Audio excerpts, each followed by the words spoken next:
It's another pretty straightforward one, this one, but let's take a quick look at what we should have been doing. So we're using f strings, and we're just saying the name of the variable that I want to print. We've got our colon. The upwards arrow means centered.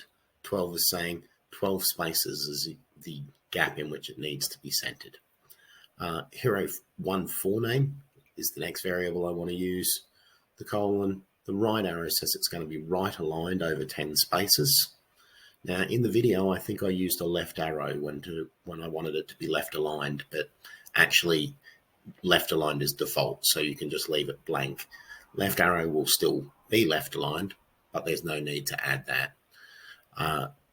Now, when I run this, you can see that it comes out, and actually this extension task is what I did up here, and all that is I'm passing it the heading names I want as strings, and that's all there is to that one.